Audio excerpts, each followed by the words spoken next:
Let's talk about healing perks.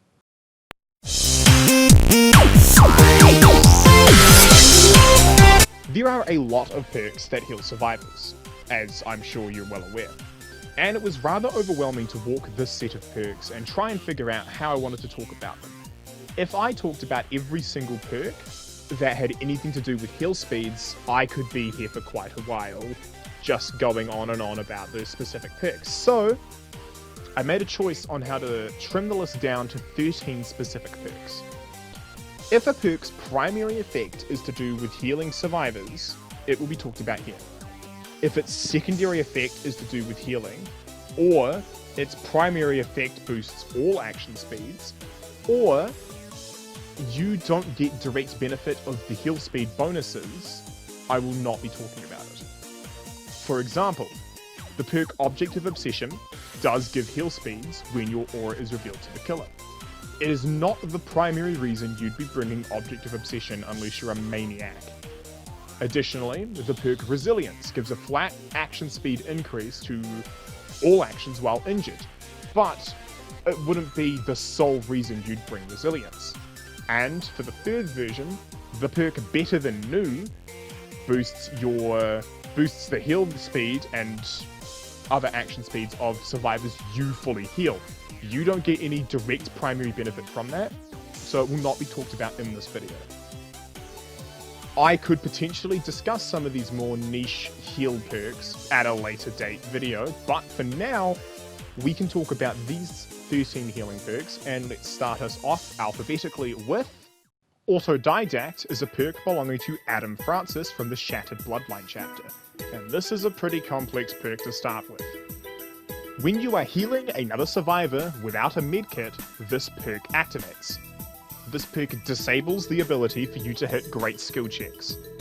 And good skill checks give you a bonus heal progression similar to if you were to hit a great skill check normally. You start with a 15% penalty to the bonus heal progress you get from hitting a good skill check. Every time you hit a good skill check, this bonus progress increases by 15% to a maximum of 60% total. Boon Circle of Healing is a perk belonging to Michaela Reed from the Hour of the Witch chapter. When you have this perk equipped, you can perform the Bless action on a totem, and the Blessed totem provides the following effect to all survivors within 24 meters of the totem. Increases healing speed by 100% and reveals injured survivors' auras to all survivors. Blessing a totem causes a faint chiming noise that rings through the trial. If the killer gets close enough to the boon, they can perform the Snuff action and extinguish the boon, removing its effects in the trial. Boon Exponential is a perk belonging to Jonah Vasquez from the A Portrait of a Murder chapter. When you have this perk equipped, you can perform the Bless action on a totem, and Blessed totems provide the following effect to all survivors within 24 meters of the totem. Survivors recover from the dying state 100% faster, and can fully recover from the dying state while within the totem's effect. Blessing a totem causes a soft chiming noise that rings through the trial, and if the killer gets close enough to the totem, they can extinguish it and remove its effects for all survivors in the trial. Boon totems can be reignited to reactivate their effects. Botany Knowledge is a perk belonging to Claudette Morel from Dead by Daylight's launch chapter. Botany Knowledge increases your heal speeds by 50% but reduces the effectiveness of medkits by 20%. Desperate Measures is a perk belonging to Felix Richter from the Descend Beyond chapter. This perk increases your healing speed by 20% for every injured, downed, or hooked survivor to a max of 80%. Do No Harm is a perk belonging to Aurella Rose from the Steady Pulse chapter. This perk increases your heal speed by 50% and the bonus progress earned from great skill checks by 3% per hook stage the person being healed has, to a maximum of 100% heal progress and 6% great skill check bonus progress. Empathetic Connection is a perk from Yoichi Asakawa from the Sadako Rising chapter. This perk increases your heal speed by 35% and reveals your aura to any injured survivors anywhere in the trial. Flow State is a perk belonging to Quan Tai Young from the All Kill Comeback chapter. This perk increases your heal, unhook, bless, and cleanse speeds by 10% per generator completed to a maximum of 50%. This one is kind of technically not solely focused on healing, but in my eyes, you don't bring flow state because you want to cleanse totems. You bring flow state because you want to heal faster as the game goes on. Lend a Hand is a perk from Shane Wigwas from the Road Life chapter. With this perk, after cleansing or blessing a totem, you can use the active ability button 2 to permanently remove 4 charges from the healing progress bar once per survivor. This takes about an 1/8 out of the amount of healing you need to heal a survivor, and this is a permanent effect from when you activate it. It's a very strong perk in the right hands.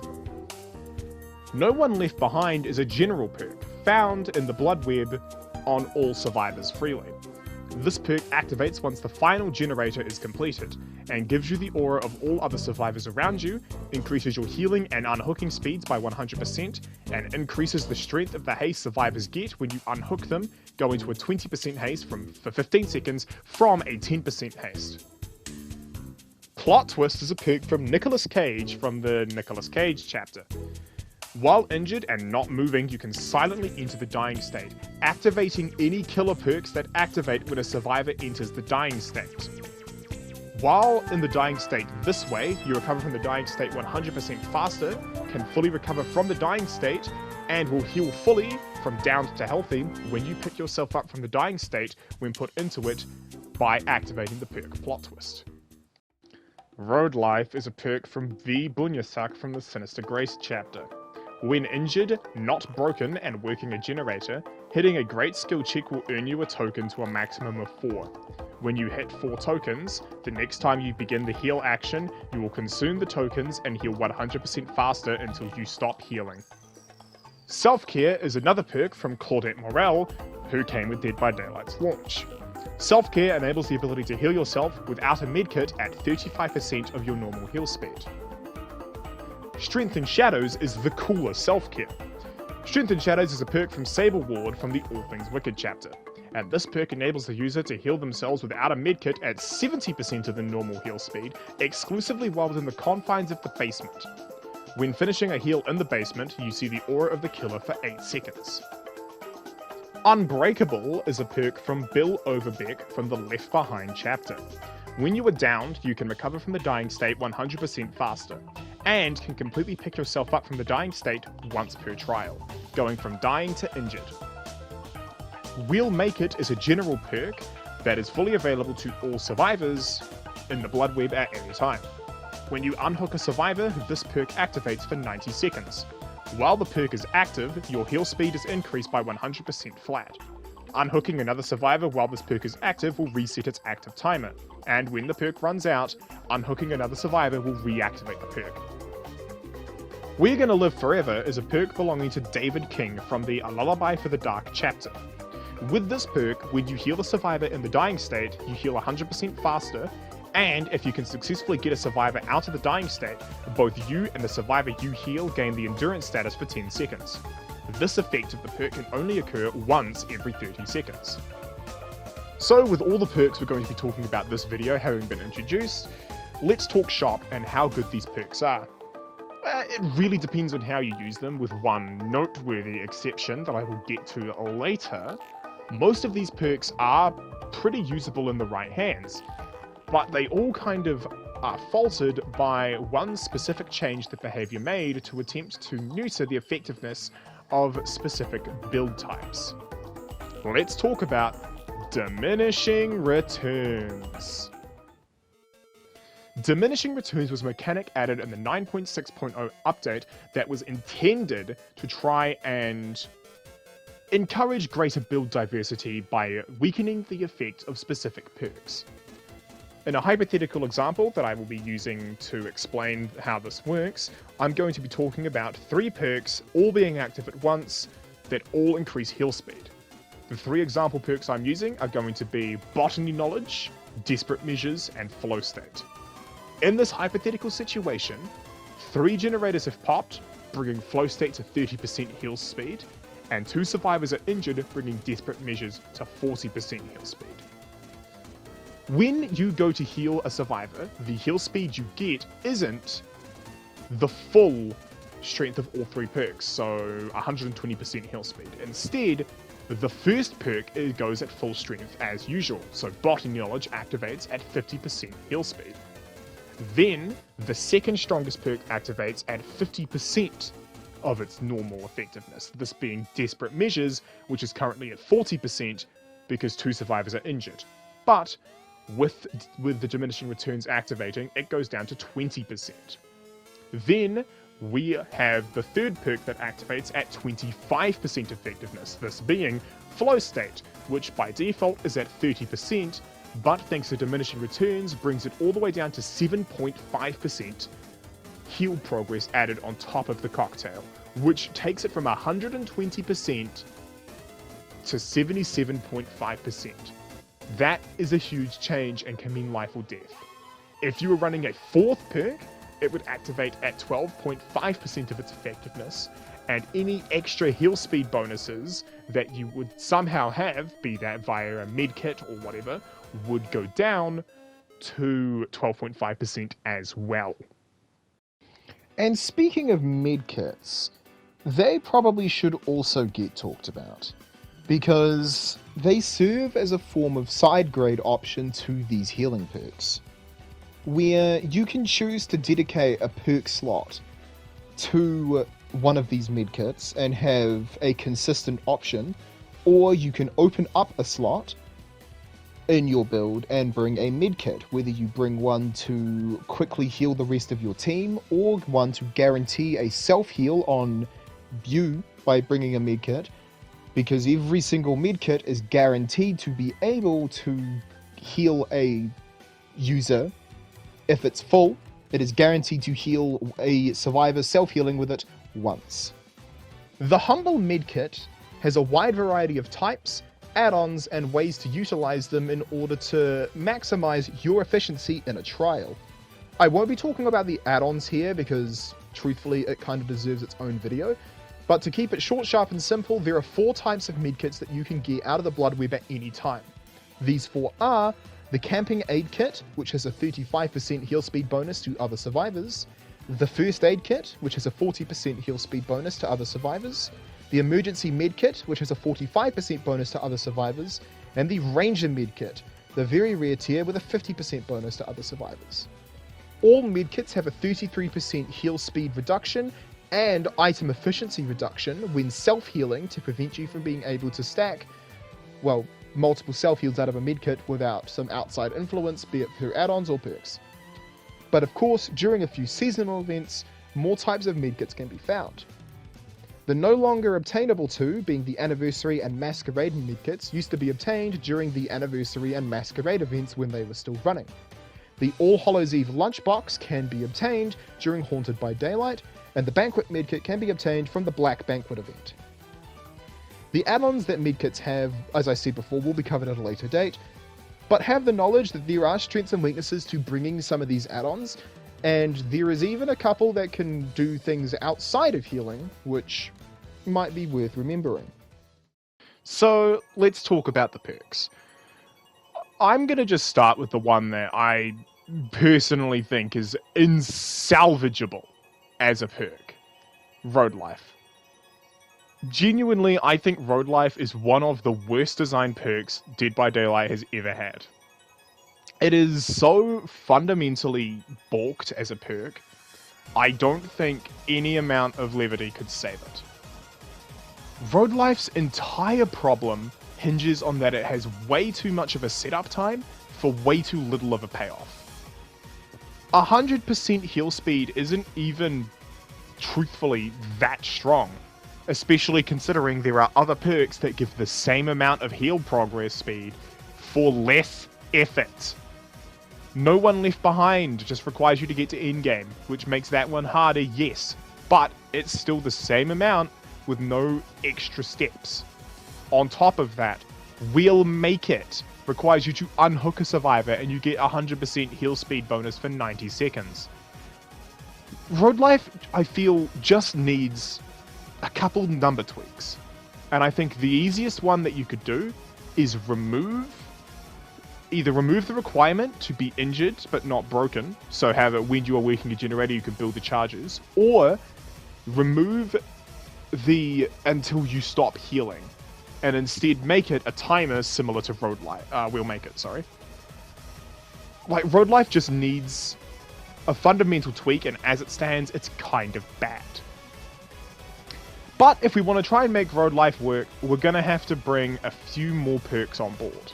Namely, I would suggest Deadline, 1, 2, 3, 4, and, well, technically, I guess you could say something like Resilience for the faster action speed while injured. But realistically, Deadline and 1, 2, 3, 4 are going to be your reliers. Deadline increases your the chance of getting skill checks by 10% when you are injured. The skill checks that you miss also regress less progress, and the skill checks will spawn randomly on the screen, similar to if you were affected by Doctor's Madness, so bear that in mind if you want to run Deadline. 1, 2, 3, 4, however, is just a flat increase of skill check chance appearing, but you need to be perfectly immobile playing a tambourine for a few seconds before you can get onto it. Funnily enough, these two work with a very similar perk, that being Autodidact. Autodidact is a weird perk to talk about. You kind of can't use it effectively in other heal speed builds. Simply because Autodidact doesn't rely on heal speed, it relies on skill check progress. In my opinion, the build you're probably going to end up running with Autodidact is something like Deadline, 1, 2, 3, 4, and then depending on how you want to be speccing, maybe either like Resilience or... God, it's really hard. I would probably run something like Flow State, meaning in the early game, injured survivors that you heal off can have a chance of getting that bonus skill check progress with the good skill checks. But as the game goes on, Flow State does give you passive heal speed that doesn't get hindered by the existence of Autodidact. Speaking of Flow State, I think it's probably one of the most consistently solid builds that you can slot into pretty much anything. Hell, I ran it pretty exclusively on my main build for quite a while. Even if you don't end up healing anyone with it, just the totem speed is also really nice to have, especially in a meta like what we're in at the moment, where hex totems are everywhere. But that brings us to probably one of the more interesting things to talk about. Botany knowledge. Botany knowledge is probably, in my opinion, one of the toughest perks to match up against. And it's kind of why a lot of modern healing perks, in my opinion, just don't do nearly as well as Botany knowledge, even Flow State to an extent. At max ramp up, Flow State is on equal footing in heal speed to Botany knowledge, but you need to have all 5 gens pop before you can even consider trying to heal at that speed. And pretty much every other perk either has to swing above Botany knowledge, but have a pretty big downside, or just not stack up to Botany knowledge. Hell, like, I know other healing perks are strictly better. Like, Desperate Measures at full ramp is better. Botany doesn't have any ramping, and I think that's what makes it such an interesting perk to look at. It is consistently solid, but you're very limited in that it doesn't really do anything else. It is strictly for healing other survivors.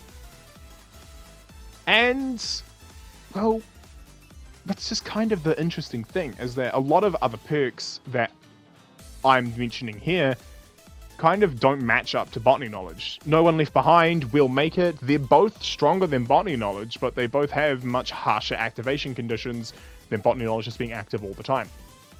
And the two boons, well, they have a pretty big setup time, and killers can just snuff them, and especially considering that A, totem spawns are inconsistent at the best of times, and B, everyone and their mother is running hex builds at the moment, boons kind of don't get their value in money.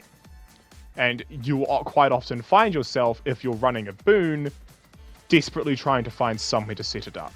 I definitely do think circular healing is still strictly better than exponential. Exponential kind of really only works if you're running very specific build types, because realistically, what killer would leave you slugged if they hear the heartbeat or they hear the boon chimes? Circle of healing just kind of slots nicely into more, but you'll find yourself in a consequential of, at least in my experience, survivors will kind of get trapped into almost like a trance where they know circle healing is up, so they will run at the expense of their own health directly to the boon to get the faster heal speed, which I'm not saying is always a bad thing. There are definitely times where it's probably more valuable to run to the boon and heal there, but just having your boon in a more central location is probably going to help more than anything you could ever do. And then you're kind of just left with a couple more oddballs. Like, boons kind of don't work strictly in another build type. So you're going either full build, or you're doing something with like clairvoyance, or something of its similar ilk, where it's niche as shit.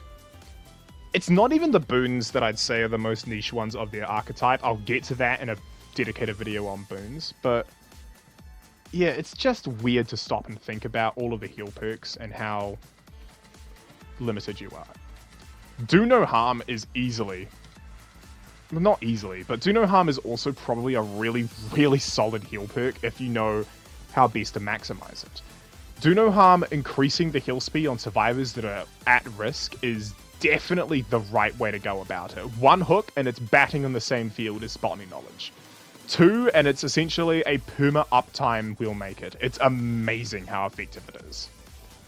But it is downsided by the fact that it doesn't do much on survivors that are, you know, capable of holding a chase for long enough that they don't get hooked. But that's just how it is sometimes. Unbreakable, I think, falls into the same sort of trap that people have with other perks that allow for full self-recovery, like Soul Guard and Conviction and Boon Exponential, where realistically there's not really a reason for killers to be leaving survivors on the ground in like 8 out of 10 situations, and then the situations where they do need to be left on the ground, they pick themselves up at the worst possible times. Like, I'm not saying it is a bad thing. I'm saying that realistically, Unbreakable is going to get value in maybe 1 out of every 10 games, but, you know, not every perk needs full value all the time. Desperate Measures is weird. It's a perk that's meant to serve as an anti-snowball sort of thing, getting an 80% heal speed increase if all survivors are injured, dying, or on hook. Meaning it makes resetting faster to go in for unhooks. It could be the difference between recovering and not recovering. It's an interesting perk. I just don't see it used often enough because strictly other healing perks are just kind of better. Like, I'm not going to say it's not a bad perk. I think it's a very powerful perk in the right hands. It's just that there are other stronger perks that are even stronger in the right hands. So really, what's your outlook on life there? And Plot Twist, I love Plot Twist. It is easily one of my favorite perks in the game. It does have its moments where it's shocking. The fact that it sets off Infectious Fright and Eruption when you use it, it definitely leans itself to coordination a little more. But Plot Twist is definitely most commonly run with Decisive Strike, where you can either force a pickup and a stun, or the survivor or the killer leaves you and you get a free pickup at full health. It's a tricky one to look at. It's a tricky dynamic with Plot Twist, where you get 2 uses if you use it before the gates pop. Where the perk deactivates when you pick up, and then it reactivates once the gates are powered, and then deactivates when you pick up again, so you have technically 2 uses of it per match. But I don't know, more recently, and this might just be as much of a joke as it might just be the MMR bracket I'm in, where I don't really get the chance to use Plot Twist nearly as often as I would like. But that could just be me. And here we are once again doing my personal ranking of these perks. Now bear in mind, similar to the exhaustion perk video, these rankings of mine that I'm putting forward, they're not like competitive. Some of these perks might be better or worse than I am making them out to be in competitive situations. Some of them might be better or worse in casual situations than I'm making them out to be. I am personally ranking the perks based on how I find use out of them, how they synergize with other perks, and if, more importantly, they're fun to play. Which means that this is, get this, my opinion, and my opinion might differ from yours. You might think that XYZ perk should be in B tier when I've put it in D tier. That's perfectly fine. At the end of the section, when I finish out the ranking of all of these perks, I will put the tier list up with both the exhaustion video perks and this video perks that I have talked about and ranked, and see how the tier list stacks up compared to everything else. With that said, going alphabetically down the list, we're going to start with Autodidact. I am putting Autodidact in B tier. That might be controversial. Some people might put it higher, I know, but I think that if you're not specifically building around Autodidact, you are at the mercy of RNG with skill checks. And the first 2 skill checks you hit are very much a hindrance, so getting those first 2 skill checks quickly is kind of important. So a perk only really being viable with other perks that aren't really amazing, it kind of just forces me to put it in B tier.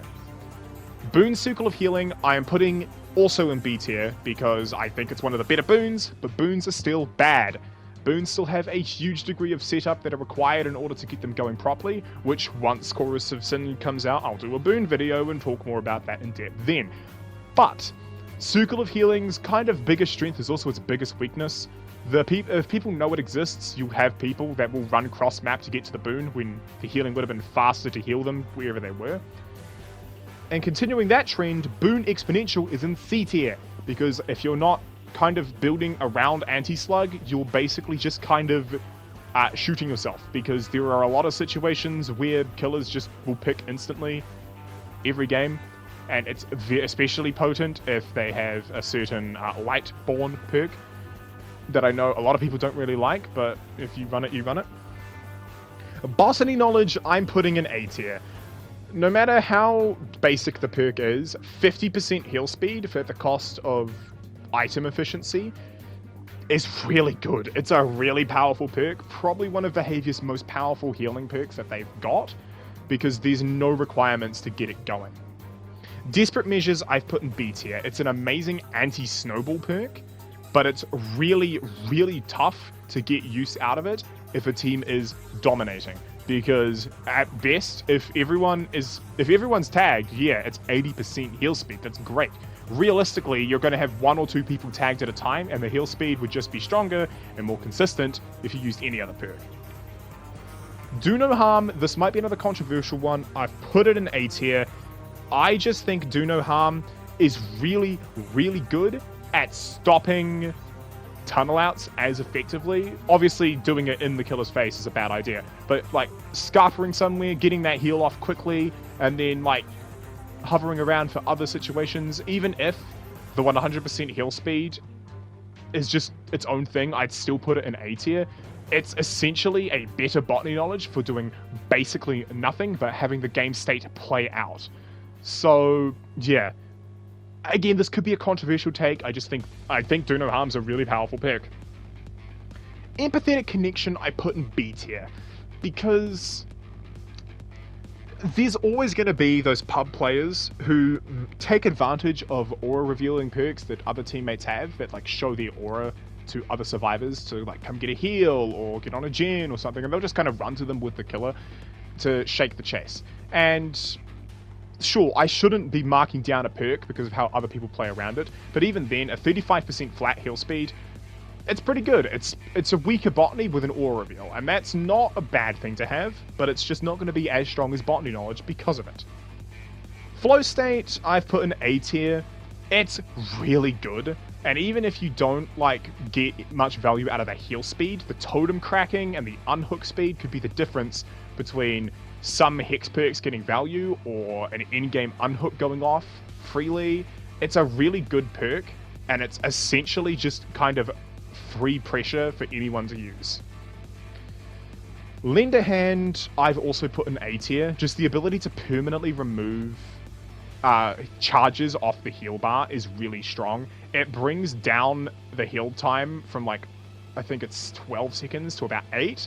And that may not sound like much, but every second counts, especially in 3v1 and 2v1 situations where you don't really want to get multiple survivors caught together. Being able to break away from that situation quicker is just really good to have. No One Left Behind, I'm putting in B tier. Any perk that requires you to get into an in-game position to activate it to its full effect, I don't really put as high as other perks. Like Adrenaline, fine perk, I only put it in A tier just because it was an endgame only perk and it really didn't rely on the situation it was in, but whatever. Plot Twist, I've put in A tier. The ability to essentially heal yourself for free without a medkit at the only cost of putting yourself down for a bit is really strong. Sure, it activates perks like Infectious Fright and Eruption, but you can play around that quite nicely. You're completely silent while plot twisting. My only wish is that there was some kind of aura indication to the survivors, the other survivors, that you're plot twisting and haven't just been downed. Road Life, F tier. I've gone on about this at length. It's a terrible perk. It needs a fundamental rework.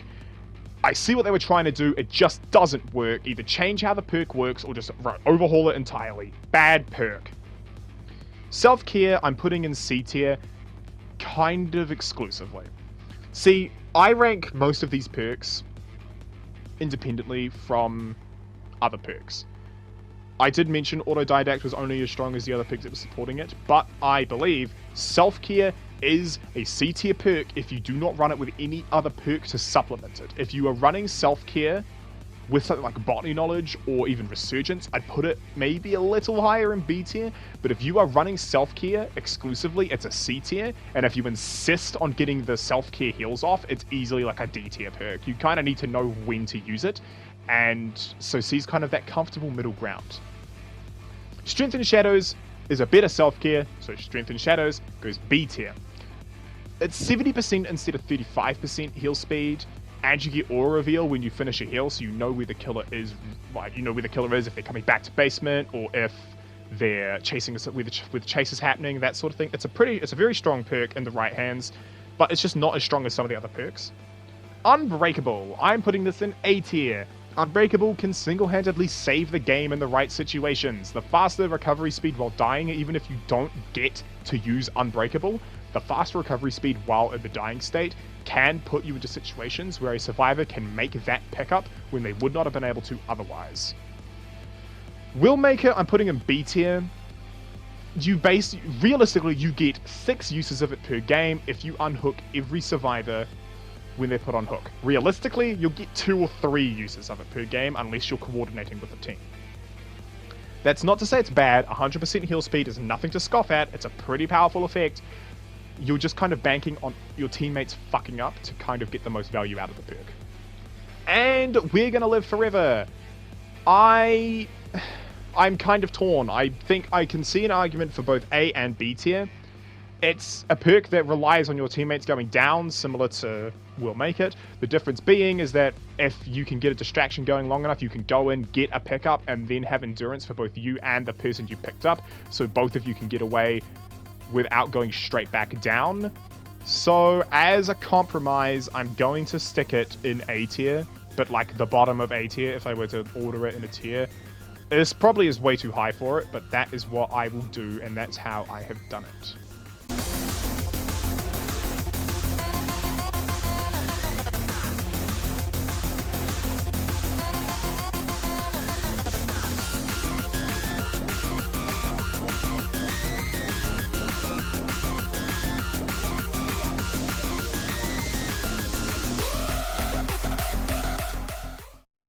So I'm fully aware that I have left off a few healing perks. There are a few other perks that help with healing that don't directly affect heal speeds. There are a few that can instantly change health states. And I might look at them in another video. I just wanted to look at some of the ones that messed with the healing bar, which is an easier way to word it than whatever long drawn out way I'd put it earlier. But whatever. This video took a while to make, I'm sorry. It was quite hectic to cross-check a lot of information and make sure that I knew what was what and what lined up with what and what information was just wrong. yeah, the wiki was really helpful with checking information that I wasn't 100% sure on. But with all that said, thank you very much for watching this video. I hope you enjoyed it.